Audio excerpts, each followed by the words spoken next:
আল্লাহর এক বান্দা ছিল নামাজে সেজদায়। তখন আল্লাহ রাব্বুল আলামিন তাকে ডাক দিয়ে বলে, বান্দা তুই যতই নামাজ পড়, যতই সেজদা কর, তোর জায়গা জাহান্নাম। এই কথা শুনে বান্দাটি বলল, আলহামদুলিল্লাহ। আল্লাহ তখন বলে, এই বান্দা, জাহান্নামের কথা শুনে কেউ আলহামদুলিল্লাহ কয়? বান্দা তখন বলে, আল্লাহ, জাহান্নামের মালিকও তুমি, জান্নাতের মালিকও তুমি। তুমি আল্লাহ খুশি হয়ে যদি আমাকে জাহান্নামও দাও, তাও আমার আপত্তি করার কোনো অধিকার নেই। আল্লাহ তখন বলেন, বান্দা, জাহান্নামে গেলে তুই পুড়ে যাবি, তোর খুব কষ্ট হবে। বান্দা তখন বলতেছে, আল্লাহ, কষ্ট শুধু আমার হবে না, তোমারও হবে। আল্লাহ তখন বলতেছে, বান্দা, তুই পুড়বি জাহান্নামের আগুনে, আমার কষ্ট হবে কেন?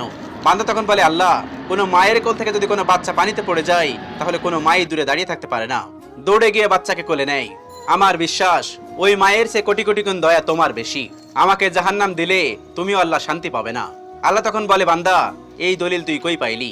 বান্দা তখন বলে, আল্লাহ, আমাদের জাতির পিতা ইব্রাহিম আলাইহিস সালাম তোমার প্রেম মুখে নিয়ে যখন নমরুদের আগুনে পড়ে গেল, তার আগেই তুমি বলে দিলে